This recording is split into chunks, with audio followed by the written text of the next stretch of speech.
Audio Jungle.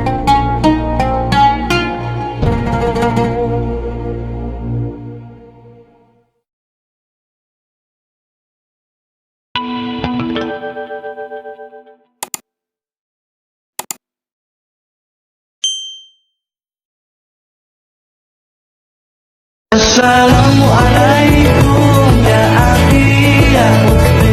Assalamualaikum ya akhi ya ukhti.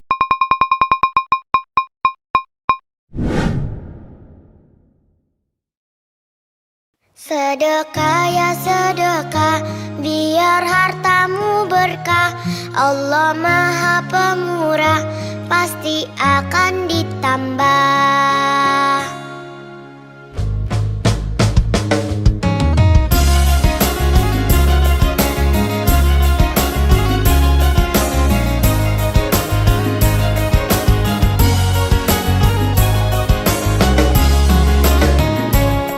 Allah Maha Kaya, Allah Maha segalanya. Jangan kau takut miskin harta. Indahnya saling berbagi, indahnya saling memberi. Allah jamin pasti kembali. Hartalah titipan, jangan salah digunakan. Awas jangan sampai tergoda oleh syaitan. Sedekah yuk sedekah, biar hartamu berkah. Allah Maha Pemurah, pasti akan ditambah. Sedekah yuk sedekah, biar hartamu berkah. Allah Maha Pemurah, pasti akan ditambah.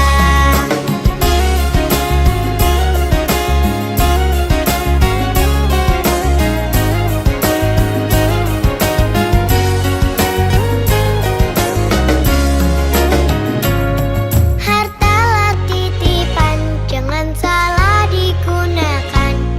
Awas jangan sampai tergoda oleh syaitan. Sedekah yuk sedekah, biar hartamu berkah. Allah Maha Pemurah, pasti akan ditambah.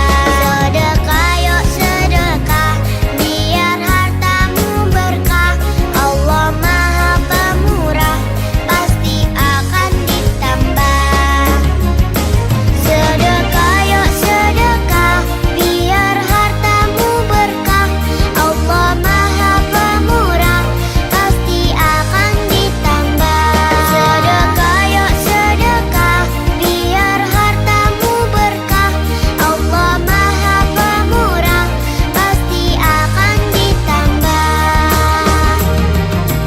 Ya Fatahu ya Rozak, ya Fatahu ya Rozak, ya Fatahu ya Rozak.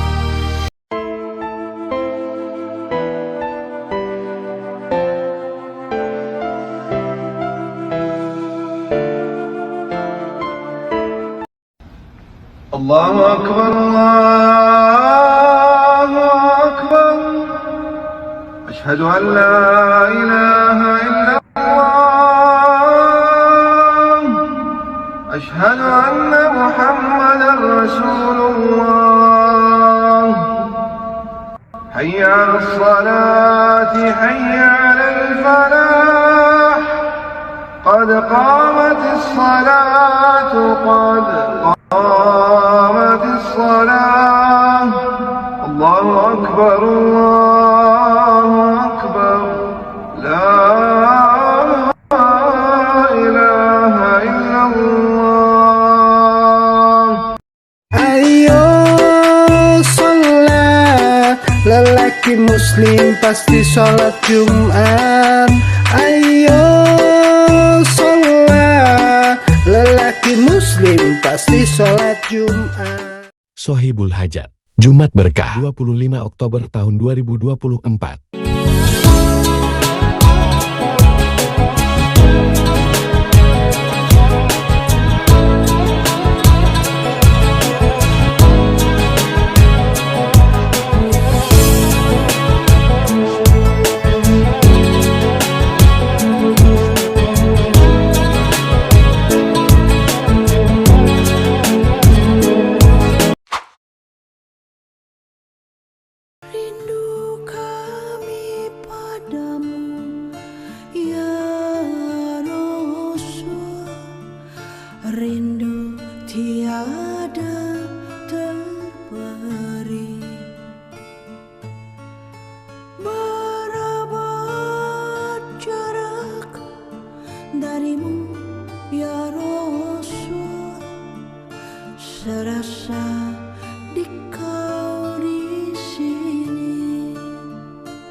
cinta ikhlasmu pada manusia bagai cahaya suarga.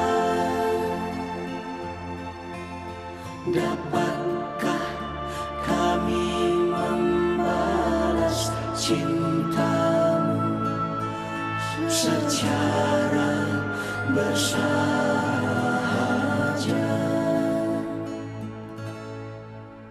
Rindu kami padamu ya Rasul, rindu tiada terperi.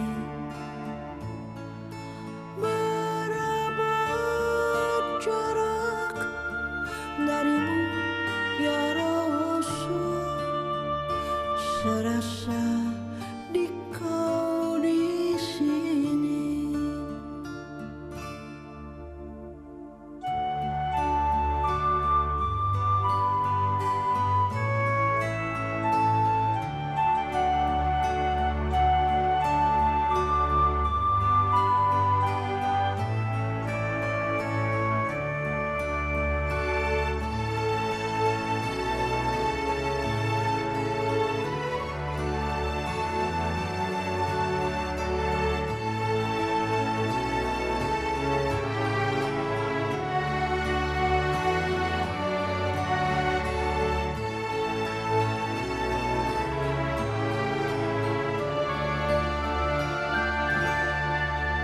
Cinta ikhlasmu pada manusia bagai cahaya suarga.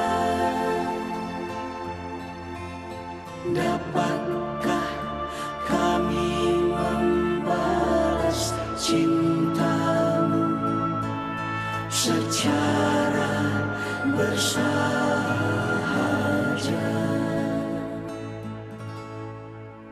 Rindu kami padamu ya Rasul, rindu tiada terperi. Berapa jarak darimu ya Rasul, serasa di kau di sini.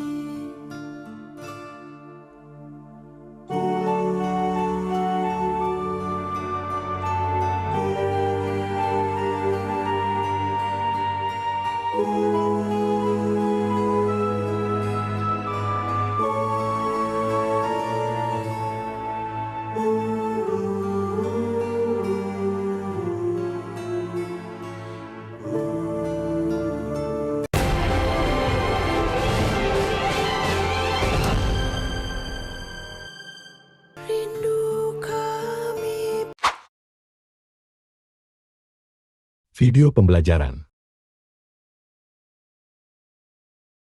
Mindset itu semacam profil intelektual, profil berpikir kita. Jadi mindset itu sikap, keyakinan, asumsi yang mendasari cara pandang kita terhadap dunia dan diri kita. Ini namanya mindset. Setiap orang pasti punya mindset sendiri, punya struktur dan cara pandang sendiri. Jadi kalau ada orang bilang, ayolah berpikir yang rasional, ayolah berpikir yang kritis.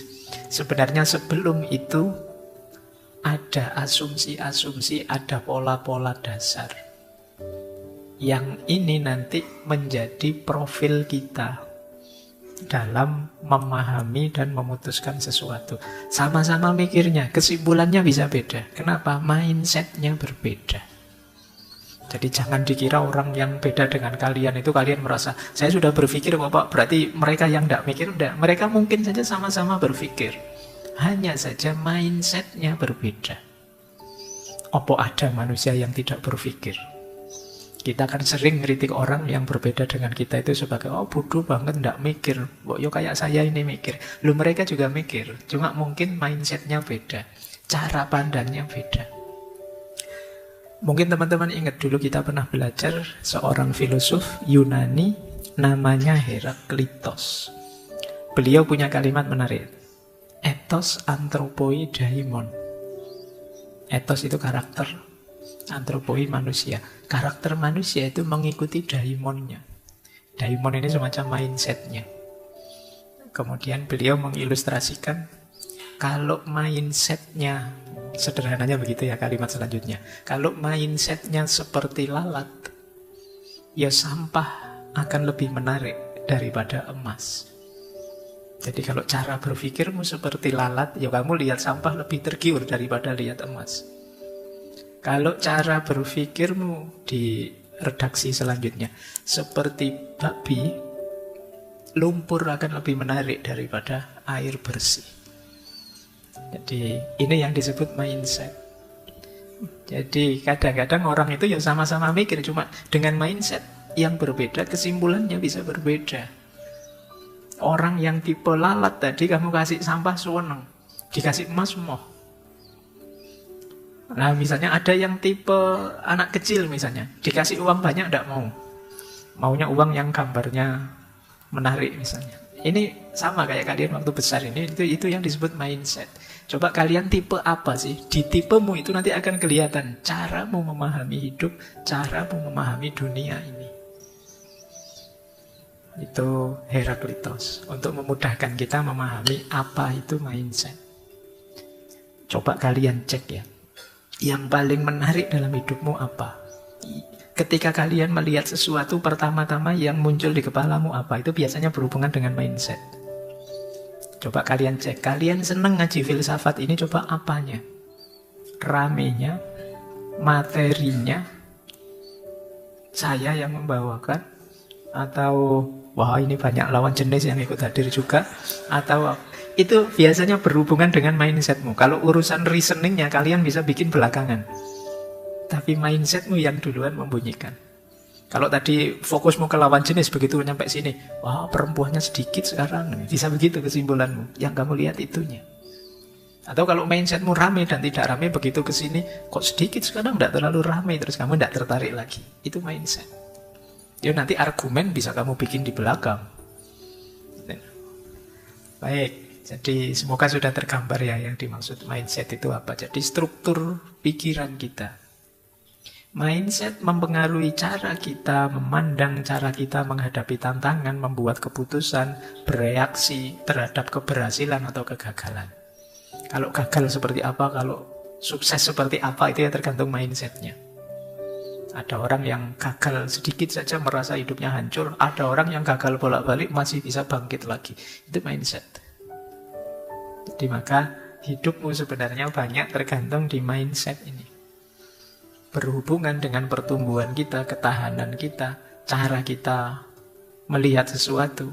Di situ saya sebut mindset itu berhubungan dengan titik pandang, cara pandang, dan sudut pandang kita.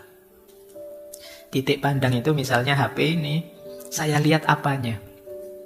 Oh cuma saya lihat casingnya saja, atau saya lihat LCD-nya saja, atau saya lihat harganya saja, atau ini namanya titik pandang. Kalau cara pandang, cara saya mendekati HP ini sebagai seorang pemakai, atau sebagai seorang penjual, atau sebagai seorang yang ingin disenangkan oleh HP ini, atau ini namanya cara pandang. Kalau sudut pandang, dari sisi mana kamu melihatnya? Nah, sudut pandang itu misalnya, kalau dari sisi saya, laptop ini warnanya biru. Tapi dari sisi kalian, laptop ini warnanya hitam. Itu namanya beda sudut pandang. Sama-sama lihat laptop ini sih. Dari ngaji yang banyak lihat laptopnya. Cuma yang dilihat dari sudut pandang kalian, dia hitam. Dari sudut pandang saya, dia biru. Kadang-kadang kita sering rame, gegeran hanya gara-gara ini. Beda sudut pandang. Jadi, saya lihat sendiri warnanya biru, hakul yakin biru. Terus yang sana bilang, loh saya juga lihat sendiri, hakul yakin hitam. Sama-sama hakul yakin melihat sendiri, ngalami sendiri, tapi bisa berbeda. Kenapa? Sudut pandangnya beda. Kadang-kadang diskusi yang ramai sampai hampir tawuran itu mungkin beda sudut pandang, beda titik pandang, dan beda cara pandang saja. Jadi mindsetnya ternyata orang beda-beda. Nah itu pentingnya ya, di antara nanti kita mengenali diri kita, coba kita cek kita itu orang yang cara mikirnya seperti apa, cara menanggapi persoalan bagaimana, cara menyikapi kalau saya senang atau saya sedih bagaimana. Ini kita nanti bisa tahu, oh saya orang yang mindsetnya seperti ini. Kan di medsos itu kan bertaburan, kadang-kadang kan orang nuduh orang, oh kamu dikit-dikit agama, ya mungkin dia mindsetnya beda dengan kita yang dikit-dikit uang misalnya. Sama-sama dikit-dikit ya. Kalimat dikit-dikit itu menunjukkan ada pola. Jadi ada struktur. Kita nuduh orang lain sebenarnya kita juga punya. Baik, kita lanjutkan. Nah, mindset inilah nanti yang membentuk dunia kita dan pengalaman kita. Indonesia ini penuh harapan, apa Indonesia ini sebentar lagi hancur, itu banyak tergantung mindset kita. Jadi perdebatan macam-macam di medsos itu biasanya tergantung mindsetnya masing-masing. Ini yang mungkin penting ya hari ini kita sadari bahwa oh ternyata memang orang itu bisa beda-beda. Baik, nanti kita lihat jenis-jenisnya mindset apa saja, pattern pola-polanya apa saja, cara membentuknya bagaimana di akhir-akhir ya. Kita lanjutkan. Ada beberapa quotes dulu untuk menegaskan di mana pentingnya struktur berpikir yang kita kenal sebagai mindset tadi. Saya awali dari quotes ini dulu, pernah kita kutip, kalau tidak salah ya, saya lupa di sesi apa. Jadi what you think you become, what you feel you attract, what you imagine you create, dari Buddha. Apa yang engkau pikirkan, seperti itulah nanti engkau menjadi. Kalau kalian tiap hari mikirnya uang terus, ke situ kamu akan bergerak dan membentuk dirimu. Kalau tiap hari kamu mikir pacar terus, ya ke situ juga kamu membentuk dirimu. Akhirnya tiap hari dandan, tiap hari pamer, tiap hari selfie, di filter biar dipuji dan lain sebagainya. Karena fokusmu ke situ. What you think you become. Kemudian what you feel you attract. Apa yang kamu rasakan, kamu akan tertarik ke situ. Ini nanti berhubungan minggu depan banyak berhubungan dengan passion. Dan yang ketiga, what you imagine, you create. Apa yang engkau bayangkan, itulah nanti yang mendorongmu berkreativitas. Kalian membayangkan, enak ya kalau ngaji itu duduk sih tapi ada sendenannya, terus muncul ide gimana kalau kursi yang bisa, akhirnya muncul kursi seperti ini, ada sendenannya, ada ini. Ini kan awalnya imajinasi. Laptop ini awalnya hasil imajinasi, HP ini awalnya hasil imajinasi, mikrofon hasil imajinasi. Jadi apa yang ada di imajinasi kita, disitulah kreativitas akan hidup. Jadi pikiran, perasaan, dan imajinasi akan jadi kuncinya hidup kita. Baik, ini untuk menegaskan dulu ya betapa pentingnya mindset, struktur nalar berpikir kita. Kalau ini Khalil Gibran, Khalil ya pakai K bukan B. Yo, kamu khawatir salah ngocok. Ini harusnya namanya Khalil tapi di barat jadi Khalil. Kehidupanmu, kata Gibran, tidak ditentukan oleh apa yang diberikan kehidupan kepadamu, melainkan oleh sikap yang engkau bawa ke dalam kehidupan. Bukan karena apa yang terjadi padamu, melainkan cara berpikirmu saat memandang apa yang terjadi. Ini kan sering saya contohkan, peristiwanya mungkin sama. Yang membuat ini jadi peristiwa menyedihkan atau peristiwa menyenangkan, itu responmu. Jadi ini lucu atau tragedi, itu responmu.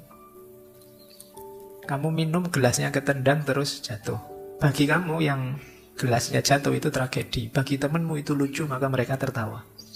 Momennya sama, tapi cara mau merespon berbeda, maknanya bisa jauh berbeda.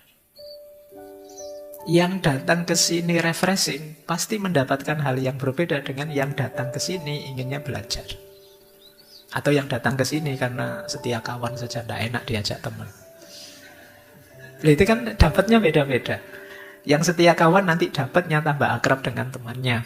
Yang nyari refreshing pulang dari sini seger. Yang niatnya belajar pulang dari sini dapat ilmu. Momennya sama, peristiwanya sama. Tapi caramu membaca dan merespon membuat buahnya bisa beda-beda. Jadi hidup ini ternyata tidak semata tentang apa yang terjadi, tapi lebih banyak tentang bagaimana respon kita, tanggapan kita terhadap apa yang terjadi. Kalau kalian anggap ini anugerah, bisa jadi anugerah, tapi bagi yang lain mungkin dianggap bencana, ya beneran jadi bencana. Kuliah itu anugerah apa bencana? Bisa saja kemarin Pak, waktu masuk awal-awal saya anggap anugerah Pak, tapi sekarang kuliah 2-3 minggu berat sekali Pak, jadi terus jadi bencana. Itu manusia. Jadi ternyata tanggapanmu terhadap hidup ini jadi kunci. Tidak melulu di peristiwanya. Jauh dari orang tua, positif apa negatif? Itu lagi-lagi tanggapanmu. Bagi yang lain, alhamdulillah Pak, jauh dari orang tua, bebas saya Pak sekarang. Kemarin apa-apa diawasi. Bagi yang lain, wah sedih saya Pak, jauh dari orang tua. Padahal orang tua itu jalan ke surga loh Pak. Kayamu gitu. Jadi ternyata kita itu tergantung mindset kita. Makanya kadang-kadang kalau saya ditanya, Pak gimana Pak untuk mengatasi kesedihan, mengatasi masalah dengan cepat, yuk geser saja mindsetmu. Yang kamu anggap masalah ternyata bisa saja kamu bunyikan anugerah atau tantangan atau kesempatan untuk jadi lebih baik dan lain sebagainya. Makanya ini sebenarnya senjata yang sangat hebat untuk kalian jadi maju, atau bisa juga membuat kalian jadi mundur. Kalau mindsetmu meleset keliru, ya jadi masalah. Hadis qudsi ini mungkin sering kalian dengar. Ana inda dhonni abdi bi falyadhunna bi masya'a. Aku sesuai persangkaan hambaku kepadaku, maka silahkan mereka dengan anggapannya masing-masing sesuai yang diinginkan tentang aku. Ini Allah. Jadi ternyata Allah juga menunjukkan bahwa kita ini punya kuasa untuk menabur anggapan. Kalau di syarah-syarahnya hadis ini, kalau kalian menganggap Allah itu maha pengampun, ya akan diampuni dosa-dosamu. Sebaliknya kalau kalian, enggak, saya wis neraka, saya ini, ya inda dzanni abdi, kamu menganggapnya begitu, ya itu yang terjadi. Wah saya ini sudah rusak Pak, sudah hancur Pak, sudah tidak ada celah lagi saya bisa bahagia. Ya itulah yang terjadi. Kamu sendiri minta begitu. Apa tidak bisa Allah dari kamu sangat bawah jadi sangat tinggi? Bisa, cuma kamu sendiri mintanya begitu. Kamu sendiri merasa Pak saya tidak pantas Pak, terlalu tinggi, saya tidak mungkin Pak bisa sukses. Nah kamu sendiri mindsetnya begitu. Sama seperti lalat tadi, meskipun Allah ngasih emas yang berharga luar biasa, tetap kamu milih sampah. Kenapa? Mindsetmu. Makanya ya monggo saja kata Allah, manusia punya karakter, oleh Allah dianugerahi keistimewaan bisa milih, mukhayyar. Kalian itu mau sangat patuh bisa, mau ingkar juga bisa. Penuh harapan bisa, putus asa juga bisa. Ya, kamu milih putus asa, ya rasakan sendiri efeknya. Kamu milih penuh semangat, rasakan sendiri efeknya. Ana inda dzanni abdi bi. Kadang-kadang kita yang bikin ruwet hidup kita sendiri.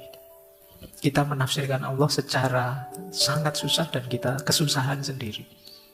Menurut saya tidak mungkin Pak Allah mengampuni saya itu. Ya itu yang terjadi. Tafsirmu sendiri. Sering dulu ya saya ilustrasikan bagaimana kadang-kadang kita itu minta pada Allah, tapi kita sendiri tidak terlalu yakin doa kita dikabulkan. Ya Allah, ya inda dzanni abdi bi, Allah datang sejauh keyakinanmu. Kalau keyakinanmu hanya setengah, ya Allah datangnya setengah. Ya Allah, semoga nanti saya lulus kuliah ini cum laude. Tapi apa bisa ya saya cum laude? Wong yo aku iki ndak pinter aku itu. Ya kamu sendiri yang mementahkan doamu. Semoga saya nanti kaya raya, punya istri cantik, punya jabatan tinggi, punya mobil banyak, punya rumah banyak. Terus kamu mikir sendiri, tapi aku kuliah UIN, bisa ndak ya kaya raya, bisa ndak ya dapat karir gitu. Kamu sendiri yang mementahkan doamu. Ya Allah, ana inda dzanni abdi bi. Kalau yakinmu setengah, ya Allah datangnya setengah. Kalau kamu yakinmu tinggal seperempat, ya jadi seperempat. Makanya kadang-kadang ada yang tanya, Pak, para kiai, para ulama itu kalau berdoa kok ampuh ya Pak? Ya karena mereka keyakinannya mungkin 100%.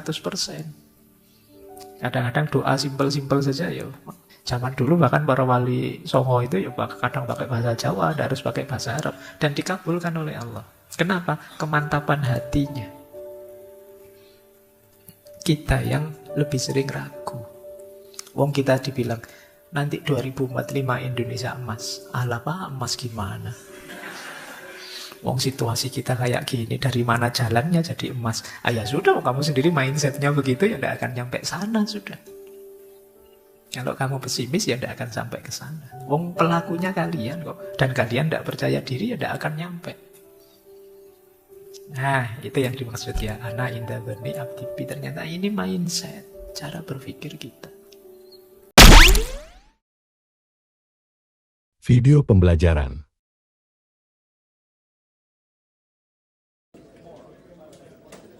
Ada seseorang bekerja di tempat yang haram. Jelas ini haram deh. Dan dia akui ini haram. Tapi dia nggak mau keluar. Kenapa dia nggak mau keluar? Dia katakan, anak saya 4, Ustaz. Kalau saya keluar, anak pertama bayar kuliahnya gimana? Anak kedua SMA-nya gimana? Harus bayar uang gedung. Maka saya tetap bertahan karena faktor kondisi. Ini bukan sombong loh Ustadz, ini faktor kondisi. Hadirin enggak. Itu sok pintar. Itu sok pintar. Karena hakikatnya di hadapan kita ada 2 opsi. Opsi yang pertama, matematika kita, logika kita. Gaji kita 15 juta, anak 4. Oh cukup. Tapi begitu saya resign, maka bulan depan 15 juta itu hilang. Maka nggak mungkin mencukupi 4 orang anak. Itu matematika kita.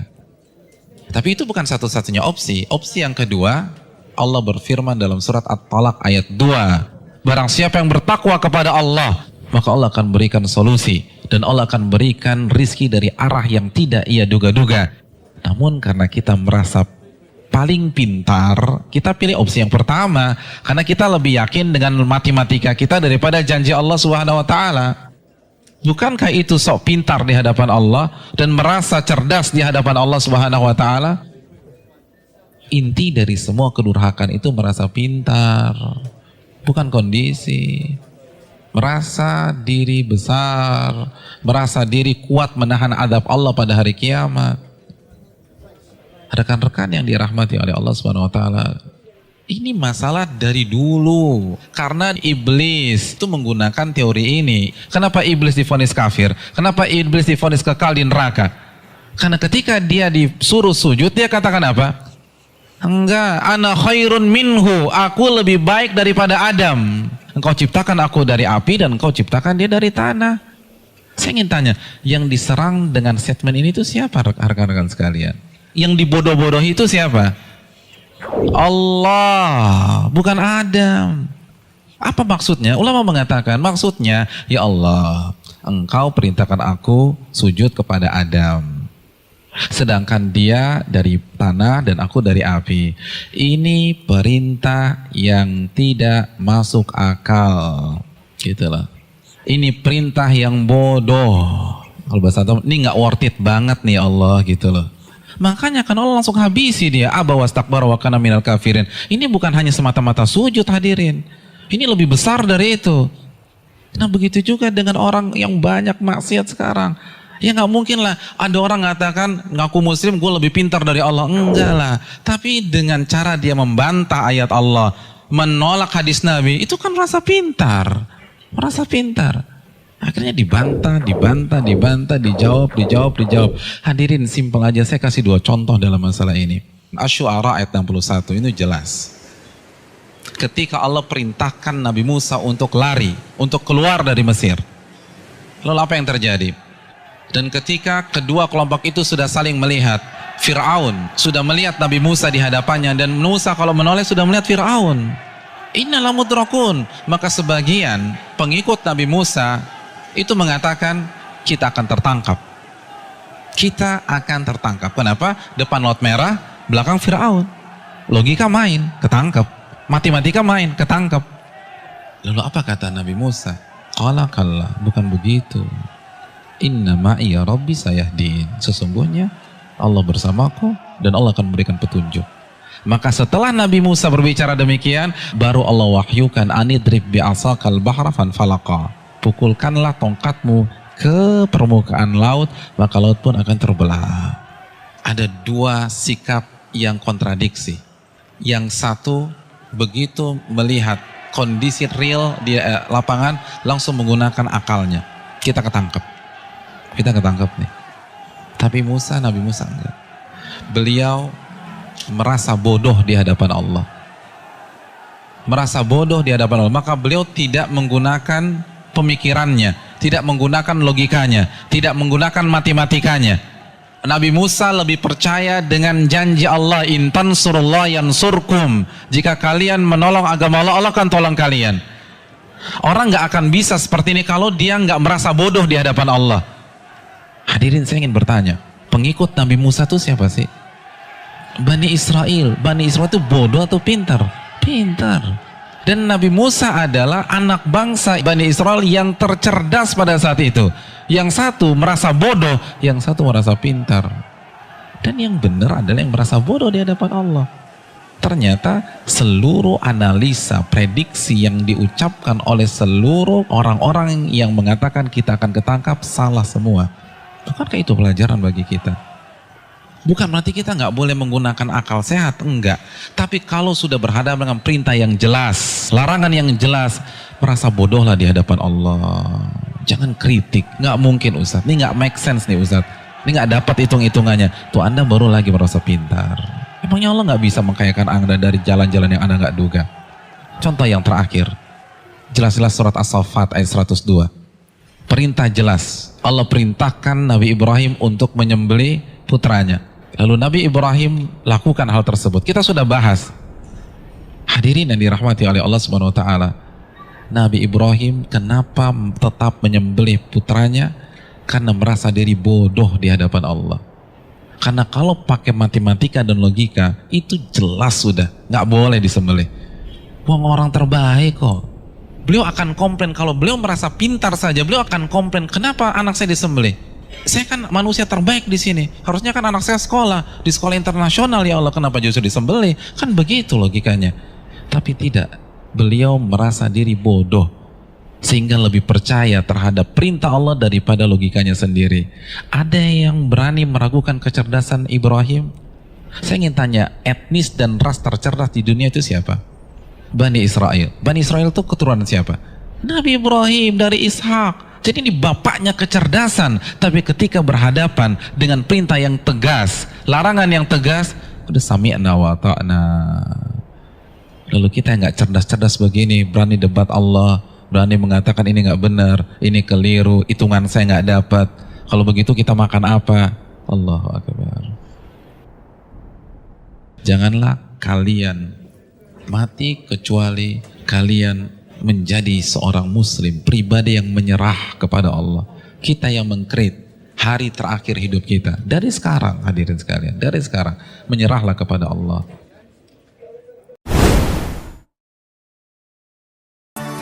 Alangkah indah orang bersedekah, dekat dengan Allah, dekat dengan surga.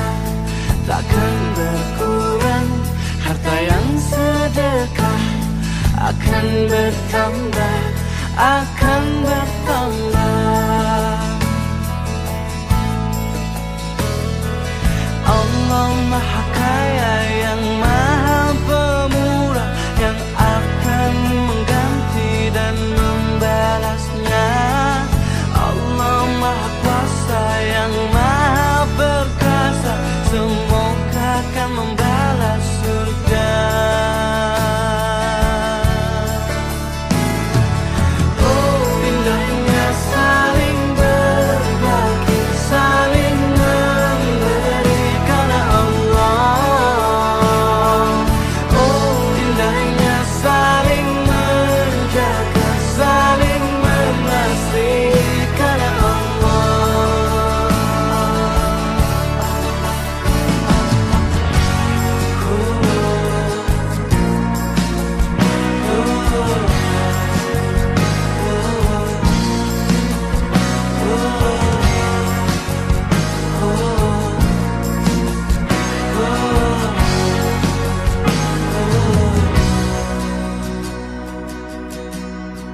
bersedekah, dekat dengan Allah, dekat dengan surga. Takkan berkurang harta yang sedekah, akan bertambah, akan bertambah. Oh indahnya saling berbagi, saling memberi karena Allah. Oh indahnya saling menjaga, saling mengasihi karena Allah.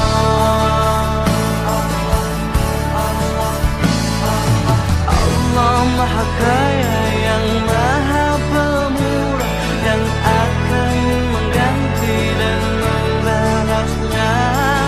Allah Maha Kuasa yang Maha Perkasa, semua akan membalas surga.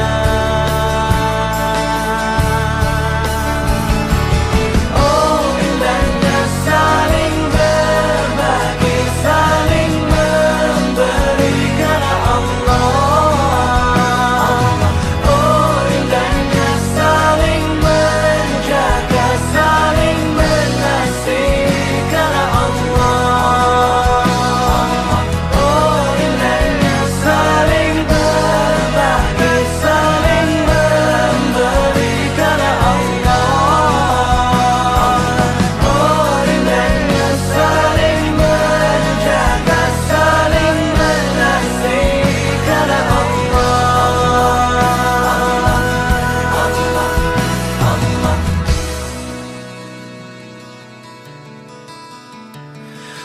Oh indahnya saling berbagi, saling memberi karena Allah.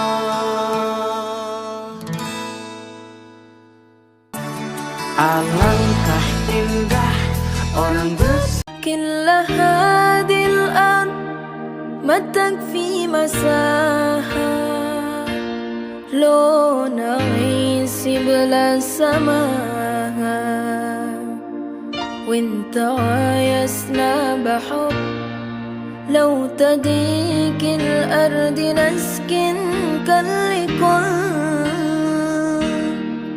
كل هذه الأرض ما تكفي مساها لو نعيش بلا سماها وانت عايزنا بحب لو تديك الأرض نسكن التحيات وأبسلام انشروا أحلى الكلام زينوا دنيا احترام أب محبات وابتسام انشروا بين Masalah itu bisa ringan, bisa berat. Hidup kita itu bisa indah, bisa suram. Sebagian besar peran dari pikiran. Pikiran kita itu kerjanya tidak selalu memahami, tapi juga memaknai. Kalau sekedar memahami, teman-teman lihat barang ini, ya kesimpulannya ini alat telekomunikasi, kan begitu saja. Tapi kan teman-teman nggak berhenti di situ, selalu memaknai. Memaknai itu kita menempelkan pemahaman versi kita. Untuk kita agar terbiasa sedekah subuh. Tidak ada di setiap hari seorang hamba, kecuali di setiap pagi ada 2 malaikat yang turun kepadanya. Ternyata 2 malaikat ini berdoa. Apa doanya? Ya Allah, berikanlah kepada orang yang berinfak, bersedekah di waktu pagi hari tadi, apa? Khalafa, ganti yang lebih baik daripada apa yang dia infakkan. Kalau malaikat berdoa, pasti diijabah atau tidak? Pasti dikabulkan atau tidak? Pasti.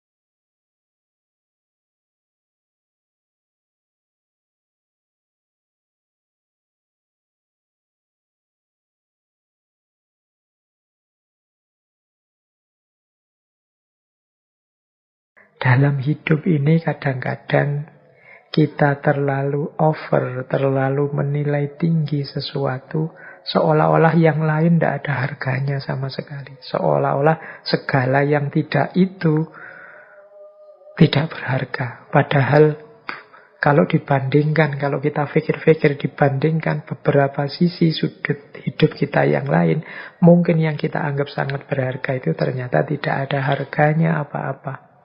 Jabatan mungkin penting, tapi coba diingat-ingat. Begitu kita sakit, jatuh sakit, jabatan itu tidak akan ada nilainya apa-apa. Bahkan mungkin kalau sakit kita parah, gawat, mungkin rela kita tukar dengan penyakit kita ini. Pokoknya jenengan ora usah mikir sing abot-abot, pokoknya jenengan ki kudu ana wektu balik ning Gusti Allah. Wis kudu ana wektu balik ning Gusti Allah. Keterane kok wis cutel. Wis ora kenek kok gas, uripmu ora kenek kok gas.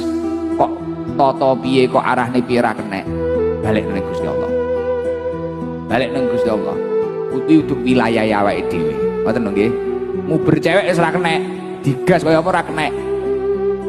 Balik ning Gusti Allah. Kalau dia memang menjadi takdirmu, Allah akan mengembalikan untuk dirimu. Selesai. Piye kapan kowe wayahe wadul ya Allah, napa mboten pajeng-pajeng ya Allah.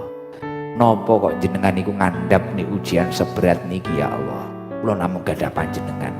Lah ini konsep la tahzan innallaha ma'ana. Ojo susah, ojo sedih, Gusti Allah kuwi karo sampean. Malih, seorang penjual bakso, melihat kerumunan di depan apotek. Seorang bocah ditangkap warga karena mencuri obat. Dasar maling, biar aku ajari. Teriak seseorang sambil mengangkat tangan hendak memukul bocah itu. Anak itu menangis ketakutan, tubuhnya gemetar. Malih segera maju. Jangan pukul dia, katanya. Warga menatap Malih dengan bingung. Malih mendekati bocah itu dan bertanya, kenapa kamu mencuri? Sambil menangis, bocah itu menjawab, ibuku sakit. Kami tak punya uang untuk beli obat. Malih terdiam, lalu tanpa pikir panjang. Dia merogoh kantongnya dan menyerahkan uang kepada pemilik apotek. Ini untuk obatnya. Biarkan dia pergi, katanya. Warga akhirnya bubar. Bocah itu menangis, mengucap terima kasih, lalu berlari pulang membawa obat. 20 tahun berlalu, Malih jatuh sakit dan harus operasi dengan biaya 150 juta rupiah. Dia bingung, tak punya uang sebanyak itu.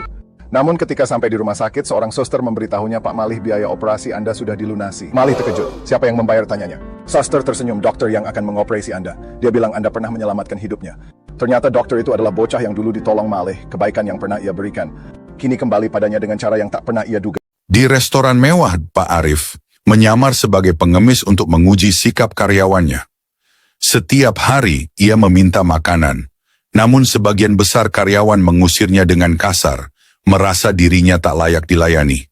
Namun ada satu pelayan bernama Lina yang berbeda. Ketika Pak Arif meminta makanan, Lina dengan tulus memberinya air dan roti, meski tahu dia pengemis. Kebaikan hati Lina membuat Pak Arif tersentuh. Setelah mengungkap penyamarannya di hadapan semua karyawan, Pak Arif memuji kebaikan Lina dan mengangkatnya menjadi manajer restoran. Kebaikan kecil Lina mengubah hidupnya, dan restoran tersebut semakin dikenal akan keramahan dan kepeduliannya. Pesan moralnya adalah kebaikan dan empati kepada sesama. Tanpa memandang status, akan membawa hasil positif. Tindakan baik, sekecil apapun, bisa mengubah hidup kita dan orang lain. Hidup itu Tuhan yang nentuin, kita yang jalanin, tapi orang lain yang komentarin.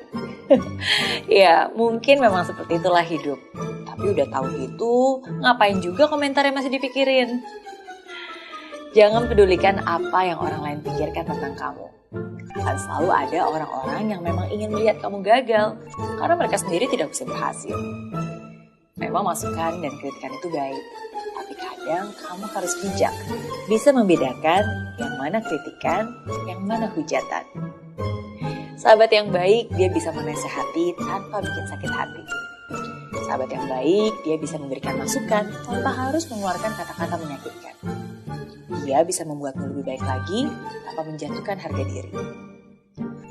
Maka dari itu, jadilah bijak untuk bisa membedakan dan tahu kapan kamu harus mendengarkan dan kapan kamu harus menyampaikan. Hai kamu yang sedang berjuang. Saya ingin kamu tahu, apapun yang terjadi, jangan biarkan perkataan orang lain menjatuhkanmu. Jangan biarkan mereka menghancurkan mimpimu, apalagi menghancurkan masa depanmu. 1000 orang bilang kamu tidak bisa, itu biasa. biarkan saja. Tapi kalau kamu sendiri bilang kamu tidak bisa, disitulah kamu akan binasa. Lihat dirimu yang sudah bisa melangkah sejauh ini. Begitu banyak hal yang sudah kamu lewati. Perjalanan berharga yang sudah membuatmu lebih dewasa. Dan itulah yang membuat saya bangga. Video dakwah.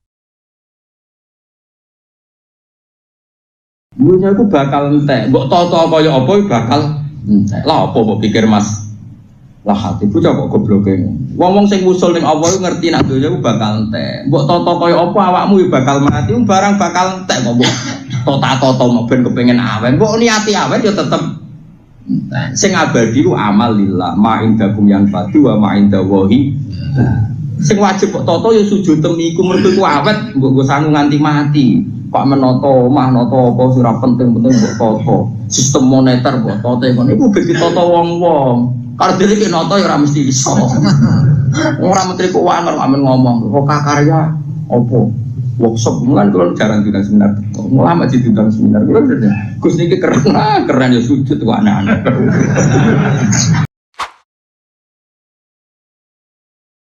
Video dakwah. Jadi utang yang islami ku Allah sing janji nyaur, tapi nek sing ra islami sahur dhewe no. Itu ridho. Jadi ridho ku puas. Makanya orang baik itu siapa? Radhiyallahu anhum. Jadi kowe sok ben nak matek ora urip. Iku pangeran delok raimu, nak zaman ning donya gak pahpoh, gak gremeng-gremeng. Berarti ke ridho di pangerane Allah. Iki melarat yo ridho, iki ra dipangkat yo ridho. Pilihan pilpres semangat orang untuk popo yo ridho. Dia jago kalah yo ridho, ratus gawe huru ara. Dia bojo ngamukan yo ridho, ora terus dijolong ning pasar. Kaya ridho. Ora sekira ridho kabeh. Allah mirsani hatimu ridho, puas di pangeran Allah. Allah yo ridho. Ya wis jongken ana ridho. Mane ki ridho sih. Fadkhuli fi ibadi lagi wadkhuli jannati. Dadi gawe pangeran ya Tuhan nafsul mutmainnah terus dirji'i ila rabbik. Radiyata mardiyah, kamu kembali ke Allah posisi puas. Misalnya kita kok ya Allah, kita apa jauh ning dunya kedah jenengan Gusti. Kan kedah jenengan Gusti. Kita tahu melarat buatan Gusti, mus pokoknya kedah jenengan pun segalanya. Bojomu ngamukan, alhamdulillah Gusti. Ekspresif, no orang apa ekspresif, bisa menumpahkan emosinya. Berarti kita tahu diusir, buatnya diusir Gusti pindah rumah. Soalnya sing pabrik lah, soalnya kabeh aku diganggep. Ya, mana ya? Misalnya ngeresi masjid kok niatnya golek gaji lah. Apa tugas ning donya? Ngeresi berituka ya Rabbi. Lah niatem piye nggih golek-golek Gusti. Jadi ridho iku puas no. Tawari kita dadi wali. Jumat terakhir kan dino istijabah. Jadi nisi Nabi Adam digawe ya kurang ya kok jam piro 5:04 lagi digawe. Nabi Adam digawe 5:04. Dadi wektune mepet to. Jadi mem maghrib. Lan donga mustajab kok 5:04. Nek sing donga kula dongamu ora mati. Dadi malaikat itu ana protape. Dongane wong bingung mbek wali mbek ora wali ku beda no. Penak sing wali rata-rata jarang donga mergo sungkan mbek pangeran istikak kayak imun. Wis ridho. Ya, dadi ridho iku puas napa? Puas. Tak critani wali. Mun iki cerita hadis niki. Sayyidina Ali dadi wali iku diantarane sebab iku nak dalu wiridan. Wiridan iku ilmiah. Kula hafal wiridane. Kena wali ya hafal, nek wali ora hafal. Kafani izzan an takuna li rabban. Wa kafani fakhron an akuna laka abdan.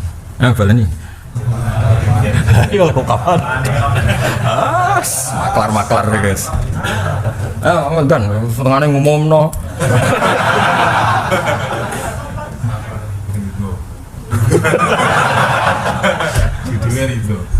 kayak gaji guyon aja, lagi serius ora iso waduh ae. Nak guyon ki ada alasan. Ada Gus Pak ngaji guyon, malah ora paham aku. Padahal asline ora paham iku. Ya, kula nu gadah wiridan ilmiah sing dadekno wong dadi wali. Wiridane ilmiah. Nah, wong tarekah kan wiridane suwi. Kula mboten suwi tapi luwih cepet dadi wali, tapi ilmiah. Kafani izzan antakuna li rabban. Kula niku keren.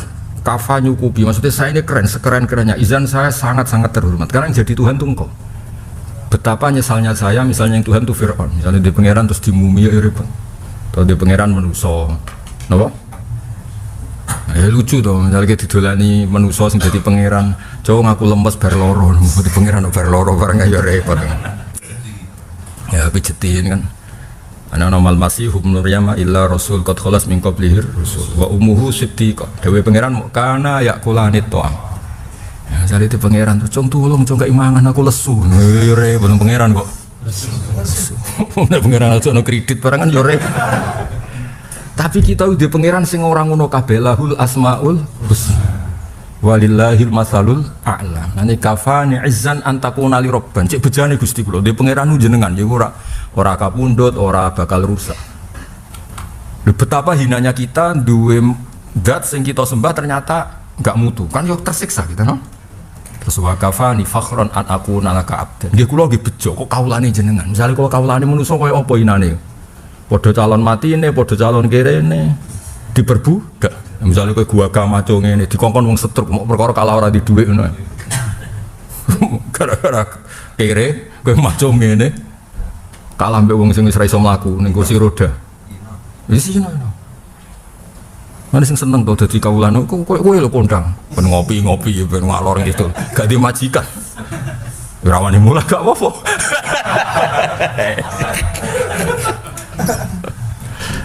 Ngaji terus perkara wani mulai.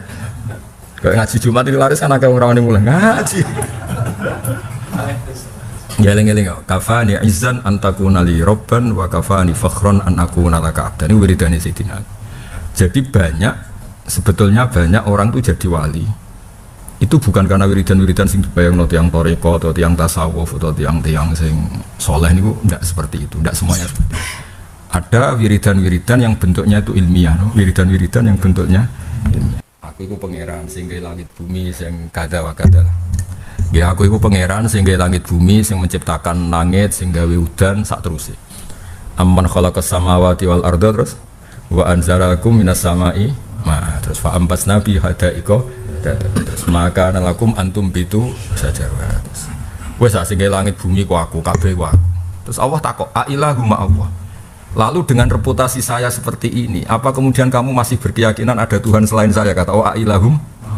Terus Allah duka balhum kaumu ya'dilun. Dasar bintu mensetarakan sesuatu yang tidak setara. Ya'dilun itu Allah yang punya reputasi khalaqas samawati wal arda kamu samakan dengan manusia sing lahirnya ning bumi. Lahirnya ono taune. Lahirnya ono dan disejarahkan di bumi ini, di negara ini. Berarti ambek bumi ini dhisik ndi? Dhisik bumi ini. Terus lahir-lahir tangi dari pangeran. Yo kan ora kepenak di pangeran itu kan. Wong kowe dikei debutane bingung. Ora tau mondok, ora tau apa bareng tobat anyaran dadi ustaz tuh bingung. Lho kok dadi pangeran maksudnya wong kowe misale di kiai ini kiai debutan gelem to. Gak gelem kan? Masuk ke dhewe ngene iki kan. Lho nek kang ali lumayan kan. Dibenom mondok terus diangkat.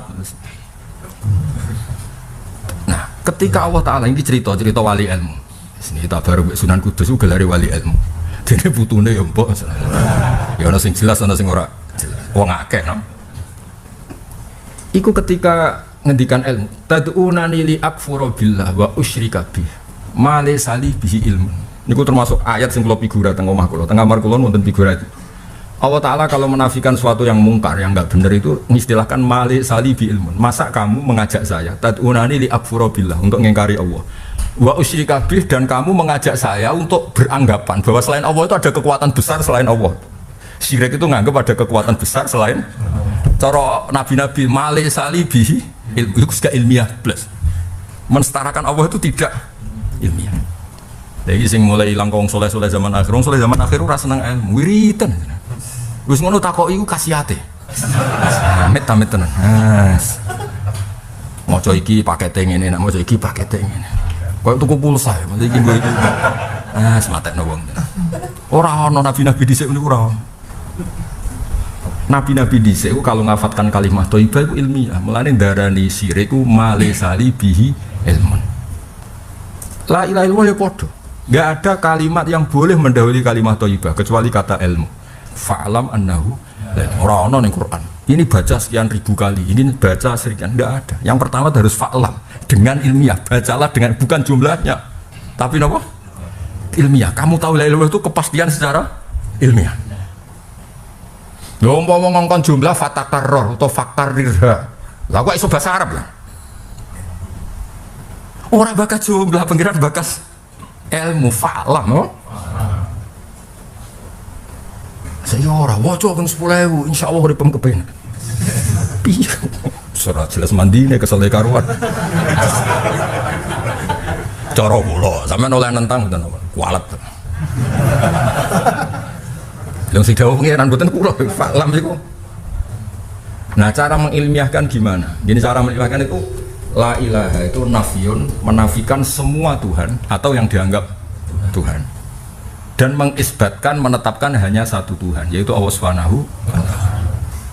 Caranya gimana? Caranya itu ilah itu dianggap yang maujud. Semua yang maujud itu adalah tidak Tuhan. Kecuali maujud awal, yaitu Allah. Fa'lam annahu la ilaha. Allah tidak cerita tentang pengulangan, tentang jumlah, tentang ribuan cara baca. Sing diceritakan nomor satu itu ilmu. Tak kampanye deh, kena dene ra percaya kebangetan. Ketika Allah cerita orang-orang yang akhirnya tahu kebenaran, Allah mujinya apa? Fa'alimu annal haqqo lillah. Fa'alimu annal haqqo lillah. Mereka menjadi tahu annal haqqo, bahwa yang hak sebenarnya itu hanya milik. Ketika Nabi Uzair mengalami sekian pengalaman, nate mati atau turu 100 tahun. Ngerti beberapa kejadian yang aneh. Fangdur ilahi marika satruse ilato amika terus satruse. Nggih kan fangdur ilato amika ilahi marika satruse. Ketika makanan-makanan itu tidak basi dan tulang belulang yang sudah berwarna itu menjadi khimar lagi, menjadi hewan lagi. Awakalladzi marra ala qaryati wa hiya khawiyatun ala 'urusha qala anna yuhyi hadillahu ba'da mautiha fa amatahu wa mi'ata amin tsumma ba'sa satruse. Kesimpulannya apa? Falamma tabayyana lahu qala a'lam anna Allaha ala kulli syai'in qadir. Semua itu hanya mengajarkan satu hal, yaitu a'lam, saya menjadi tahu. Mana kalau susah zaman akhir, anggere wong saleh itu seneng wiridan. Kon ngaji rapati seneng. Mergo ana pakete no. Nak maca iki, untuk iki, nak maca iki. Sale dudo maca iki. Engko anak perawan tuwa maca iki, nak kere. Tekan nyaur utang kan wajib. Iku ora kok bakas wajibe, maca iki kok iso nyaur. Matekno. Lho tekan ngaji kok ora gelem sinau, takok donga ke foto. Ora tau sinau kok. Ijazah ilmu laduni mbahmu. Wong nabi sing nabi mau ngendikan innamal ilmu bita'allum, ben ngalim yo sinau malah yo ijazah. Oh, geblek sinau. Lah aku wis kiai wis sinau, aku wis kiai kondang wis sinau. Mergo iso lah, mergo iso ya sinau. Kalau lagi sering dibantah wong, dan jiran sinau mergo iso. Lah aku mergo iso ra sinau. Matene wong. Kita yo bener.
وتب علينا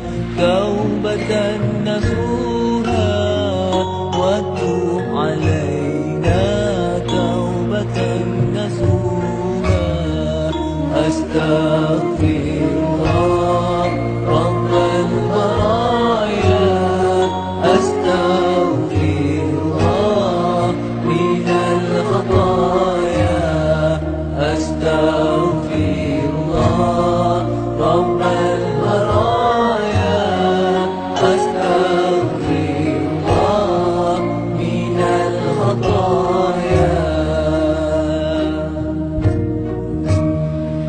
ربي زدني علما نافعا ووفقني عملا